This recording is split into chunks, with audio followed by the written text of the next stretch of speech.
जो तदबीरें इमरान खान को माइनस करने के लिए बनाई गई थी वो सब की सब उल्टी हो चुकी हैं। जी हाँ, बिल्कुल। बिलावल भुट्टो कहते हैं कि दाल में कुछ काला है। अपोजिशन कहती है कि नून लीग की हुकूमत चंद दिनों की मेहमान है और सुप्रीम कोर्ट के एक ही फैसले ने पूरी ईमानों को हिलाकर रख दिया है। आखिर पर्दे के पीछे क्या पक रहा है? क्या इमरान खान की जेल से अस्पताल मुंतकिल के पीछे कोई खुफिया डील या फॉर्म 47 की बेसियाकियों पर खड़ी है? हुकूमत अब गिरने वाली है। आए जानते हैं इस वीडियो में। नाजरीन, इमरान खान और पीटीआई को खत्म करने के लिए क्या कुछ नहीं किया गया। इलेक्ट्रॉनिक सिंबल छीन लिया गया, उम्मीदवारों पर रोकें डाली गई, मीडिया पर पाबंदियां लगाई गई और बोलने वालों की आवाजें दबाई गई। लेकिन कहते हैं एक चाल बंदा चलता है और दूसरी अल्लाह। आज सूरत हाल ये है कि जिस इमरान खान के नाम पर पाबंदियां थी, हर न्यूज चैनल पर सिर्फ उन्हीं का जिक्र है। अदालत से इमरान खान को शिफा हॉस्पिटल मुंतकिल करने के अहकाम मिले हैं तो हुकूमत के हाथ पांव फूल गए हैं। रेवेन्यू पिटीशन दाखिल की गई पर अदालत ने इस पर भी एतराज लगाकर वापस कर दी। नाजरीन, कहानी सिर्फ यहाँ खत्म नहीं होती।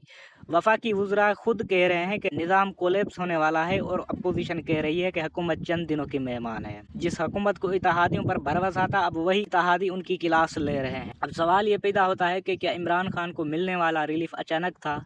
सहाफ़ी इंसार अब्बासी की रिपोर्ट के मुताबिक ये कोई अचानक हुआ नहीं मामला, बल्कि पिछले कई महीनों से पर्दे के पीछे बहुत बातें चल रही थी। मोहसिन नकवी और सुहेल आफरीदी की खुफिया मुलाकात से लेकर प्राइवेट हॉस्पिटल में इलाज की दरख्वास्त तक सब कुछ लाइन अप था। इस पूरे सीन से मुस्लिम लीग नून को तकरीबन बाहर ही रखा गया और जब सुप्रीम कोर्ट का आर्डर आया तो उन्हें समझ ही नहीं आया कि रिएक्शन क्या दें। तो दोस्तों, पाकिस्तान की सियासत एक ऐसे मोड़ पर आकर खड़ी है जहां इक़्तिदार किसी भी वक्त खींची जा सकती है। मुल्क में सियासी अदम इत्काम को ख़त्म करने की चाबी आज भी अडियाला जेल के कैदी के पास है।